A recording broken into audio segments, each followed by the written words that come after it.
Comenzamos con la presentación en relación al nuevo etiquetado energético y lo que la distribución va a tener que hacer al respecto. En primer lugar, centrarnos en la situación actual, es decir, los consumidores cada vez más concienciados sobre la necesidad de considerar también el mantenimiento del medio ambiente, el cuidado del medio ambiente cuando compran, y ya están más o menos familiarizados con la etiqueta y lo que significa, incluso la tienen en cuenta para su decisión de compra. Sin embargo, también observamos que la percepción de los consumidores es que son más caros los electrodomésticos que tienen esta etiqueta energética en un nivel superior, y además la confusión debida a los distintos signos más que acompañan a las letras que no acaban de ser claro para el consumidor. De la OCU hemos tomado un par de slides en los cuales se ve cuál es la percepción del consumidor en relación a estas etiquetas. ¿La tiene en cuenta a la hora de la compra? Pues como podéis ver ahí, cuanto más consumo tiene el electrodoméstico en cuestión, pues más se tiene en cuenta, como veis en el frigorífico y en la secadora, por ejemplo. En otros electrodomésticos pues están a un 33%, por ejemplo, en el televisor, en cuanto a no tenerla en cuenta en absoluto, parcialmente o mucho, o sea, digamos que están por igual.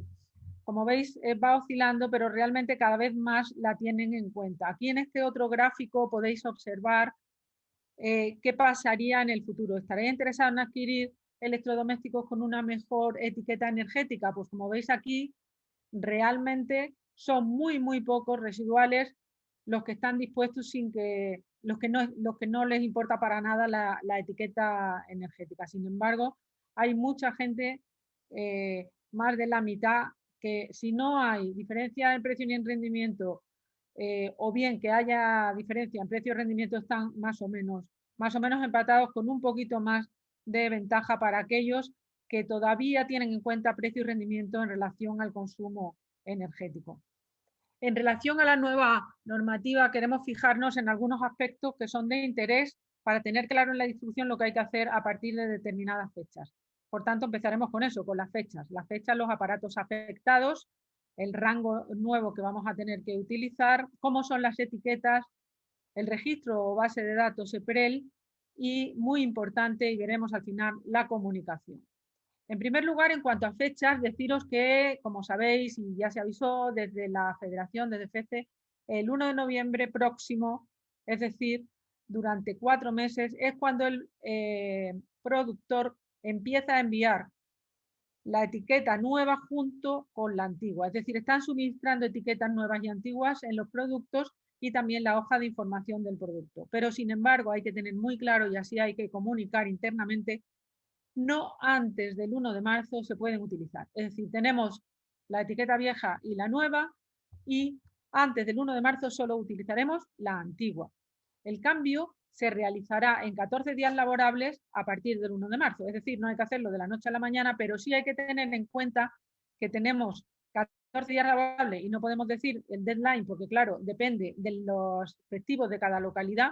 Habrá que contar cuántos son esos días laborables en cada sitio para proceder al cambio de los productos que están expuestos en los lineales. Es decir, antes de esta fecha, 1 de marzo, la fecha importante aquí, se pueden preparar catálogos, se puede preparar página web y se tiene que tener un plan estratégico de cambio, un timing, un calendario, pero no pueden salir las etiquetas a los lineales antes del 1 de marzo. Los productos en almacén, sin embargo, no hay que cambiar la etiqueta, como veremos. Y luego, en cuanto a las fuentes de luz, son unos productos que tienen unas fechas distintas y ya avisaremos en su momento, pero en principio deciros que antes del 1 de septiembre de 2021 no hay que hacer nada, y a partir de esa fecha también se sustituirán las etiquetas en 18 meses. Quería comentaros también en este sentido que es importante que la Comisión Europea ha mandado una notificación, un comunicado a los países miembros indicando que no van a tener en cuenta, debido a la pandemia que ha producido una disrupción tanto en la producción como en la logística, no van a tener en cuenta de forma muy radical estas fechas. Es decir, están notificando a los países miembros que los planes de inspección y sanción no sean muy radicales, no sean muy severos, porque realmente tanto a la fabricación como a la distribución ha influido esta situación de pandemia. Por tanto, es un consejo, la Comisión no tiene tiempo, o sea, la Unión Europea no tiene tiempo material para hacer cambios de legislación en cuanto a modificación de esta fecha, por tanto, la fecha se mantiene, pero sí que ha avisado a los países para que no sean muy estrictos en este cumplimiento. No nos vamos a confiar en cualquier caso porque las fechas son las que son y como ya sabemos que aquí las autoridades de mercado son autonómicas, pues tampoco sabemos lo que van a hacer. Pero simplemente que sepáis que han avisado en ese sentido. ¿Cuáles son los aparatos que están afectados por este cambio? A 1 de marzo de 2021 son las siguientes familias: frigoríficos y congeladores, neveras para vino o vinotecas, lavadoras y lavasecadoras, lavavajillas y los televisores o pantallas electrónicas. A partir del 1 de septiembre, como decíamos, del 2021, las fuentes de luz. Y hay que tener en cuenta también una normativa específica para los productos que no se vayan a poner en el mercado a partir del 1 de noviembre de este año, porque esos productos con su etiqueta antigua, puesto que no vamos a recibir etiqueta nueva para ellos, solo podrán venderse hasta el 30 de noviembre de 2021. Es decir, a partir del 1 de diciembre de 2021 esos productos no se pueden poner en el mercado. Y ya en 2022 o 2023 se añadirán otras familias de productos como secadoras, campanas, hornos, etc. Aquí veis las familias de productos afectados en este momento y la fecha clave, que es el 1 de marzo.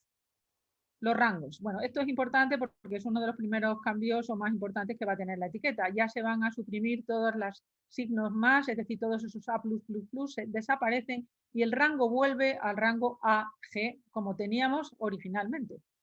Por tanto, se suprimen todos estos signos más que realmente es verdad que confunden bastante al consumidor.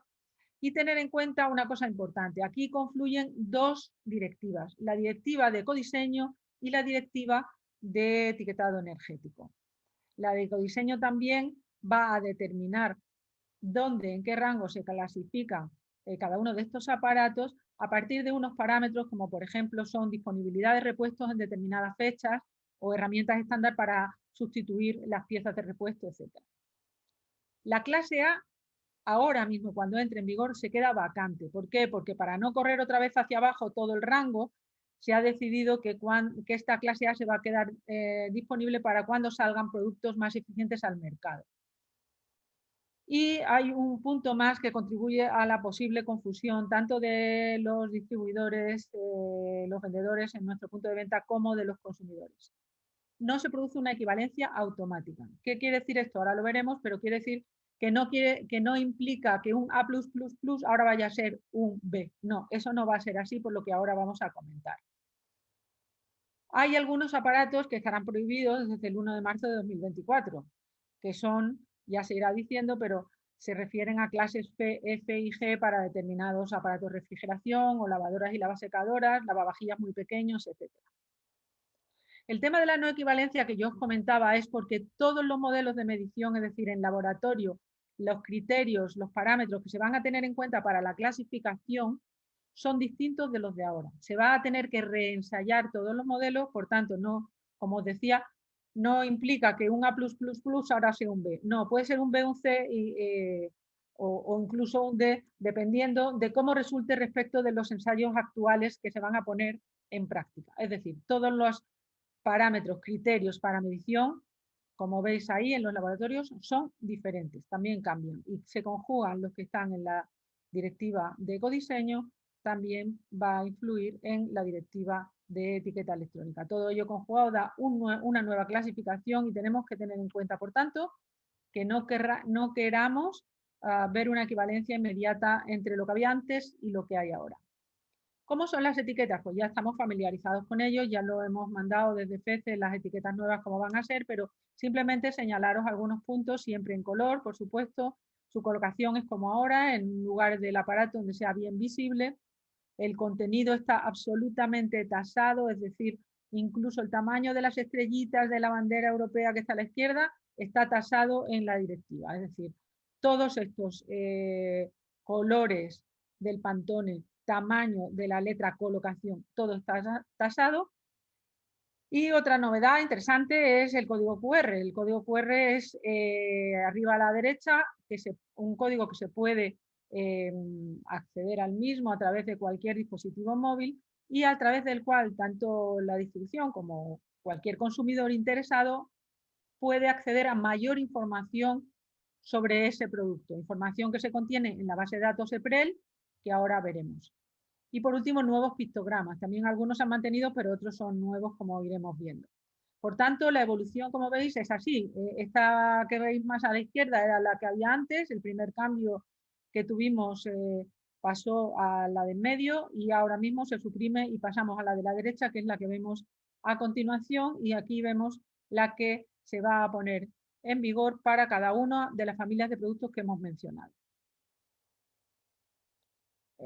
Voy a ir familia de productos de uno en uno para que podamos tener en cuenta no solamente las partes que son comunes, que son de la mitad para arriba, que son comunes a todas las etiquetas, sino también de la mitad para abajo, en las cuales hay nuevos pictogramas que dan información sobre el electrodoméstico y que, claro, será muy importante que nuestros vendedores las conozcan para que puedan informar a cualquier consumidor que pregunte. En general, pues todas tienen, como veis, el código QR, el nombre o la marca comercial del proveedor, que tiene que estar en negro y en ese tamaño concretamente, al igual que el modelo. La escala de clase, por siempre habrá la escala de clases a la izquierda y la clase en cuestión de ese aparato en concreto a la derecha, como veis ahí, que sería la B. Y luego en medio, de forma llamativa, el consumo de energía, que es de lo que se trata. En algunos de los documentos que vamos a ver a continuación pone AE, pero en realidad es el consumo de energía expresado en kilovatios año. Abajo veréis los pictogramas que dan más información sobre cada uno de los productos. En este caso, que son frigoríficos, pues la suma de los volúmenes del congelador, la suma de los volúmenes de los compartimentos que no son congeladores y abajo el ruido acústico emitido. En las vinotecas, pues un poco igual. Todo lo de arriba es lo mismo y abajo tiene el consumo otra vez, el número de botellas de vino estándar que caben y el ruido también.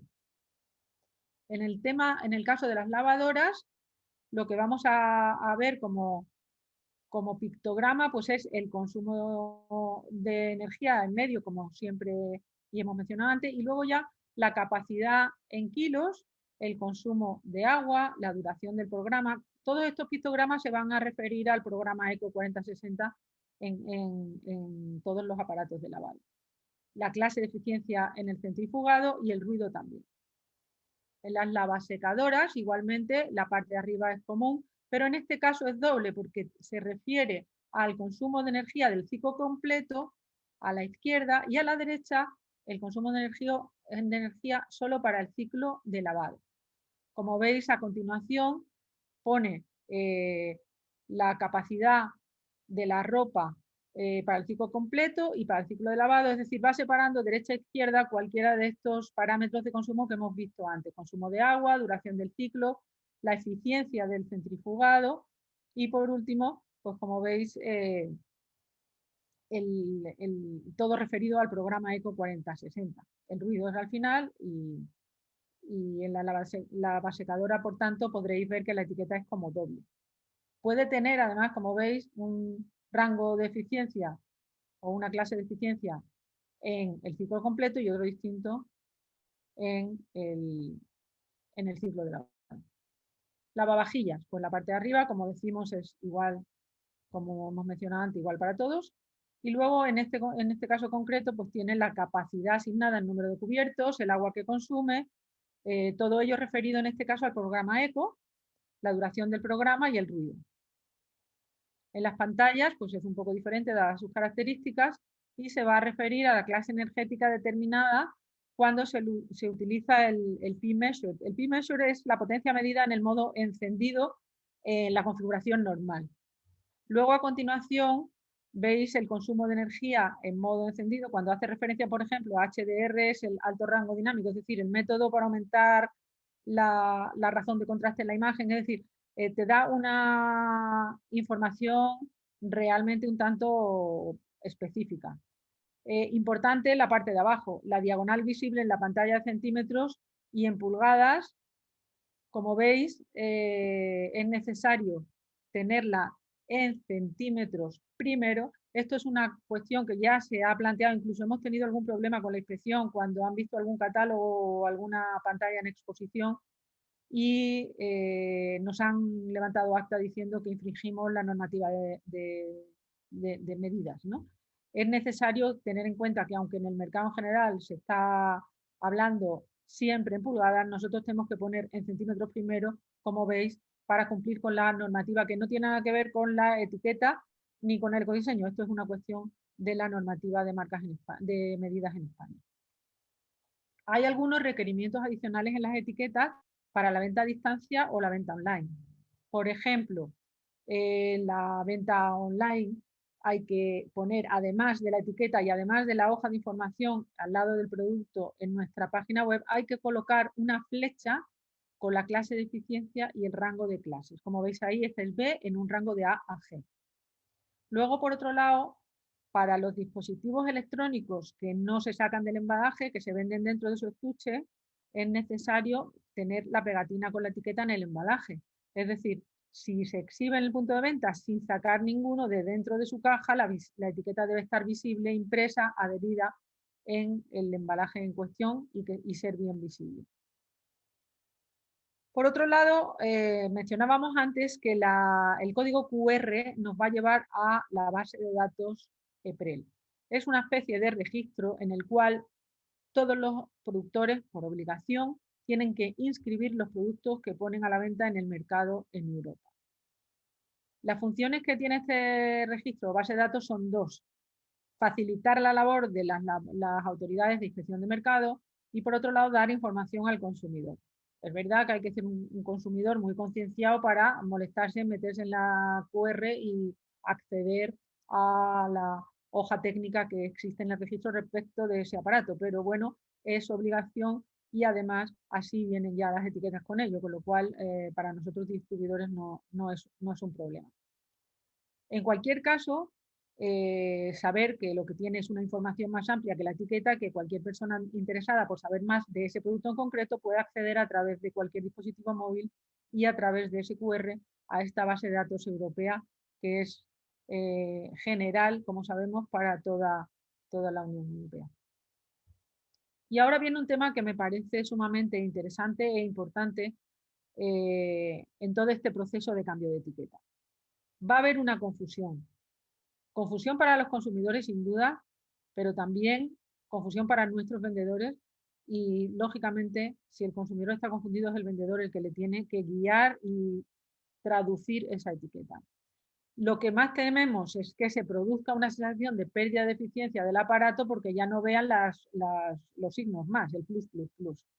Hay que explicar claramente a nuestros vendedores para que a su vez lo puedan explicar claramente a sus clientes.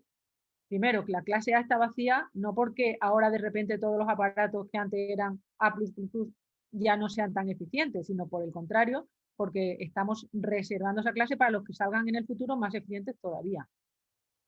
No quiere decir que los que ahora son eficientes vayan a perder eficiencia. Eso es importante trasladarlo.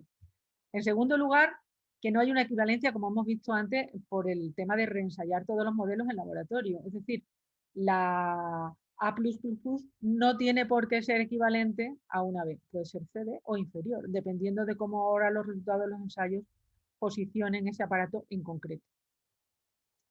Y lo importante que hay que trasladar a toda nuestra fuerza de ventas, ignorar la etiqueta nueva hasta el 1 de marzo, ignorar la antigua a partir de esta fecha. Por tanto, hay una serie de desafíos que se nos presentan como distribución en el momento de este cambio y tenemos que acometer con una serie de acciones. Desde nuestro punto de vista en CECE, en primer lugar, desde ya hay que acometer la confusión posible de los vendedores dando formación y un plan de comunicación interno intensivo para que tengan claro lo que había y lo que viene y cómo lo tienen que trasladar al consumidor. En segundo lugar, el stock, porque ya vemos que es necesaria una estrategia de compras para dimensionar ese stock, ya que los productos discontinuados con la etiqueta antigua no se pueden vender desde noviembre. Es decir, esos aparatos se van a poder vender hasta esa fecha, pero del 1 de diciembre del 21 esos aparatos no se pueden poner en el mercado. Por tanto, hay que darle salidas antes, lógicamente. Y tener claro también que no hay que ponerle ninguna etiqueta nueva porque no va a haber.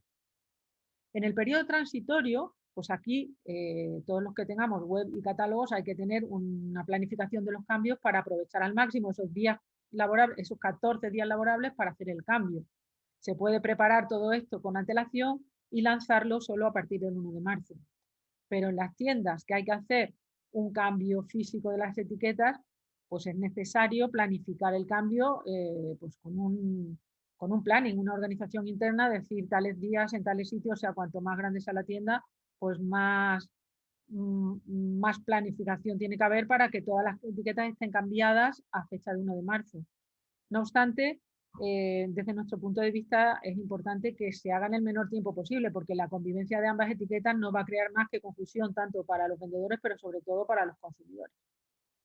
Y en la nueva etapa, pues formación e información al consumidor. Es decir, todos nuestros vendedores tienen que tener claro lo que ha pasado y lo que estamos haciendo, a qué se debe, cómo se interpretan y poder trasladar este mensaje a todos los clientes de nuestros establecimientos. Bueno, y esto es un poco todo lo que yo tenía que decir al respecto. Espero haber aclarado algo. Por supuesto, la presentación está a vuestra disposición por si queréis chequear fechas o aparatos o lo que sea en cualquier momento. Y nada más, quedo a vuestra disposición por si tenéis alguna pregunta que hacer al respecto. Muchas gracias.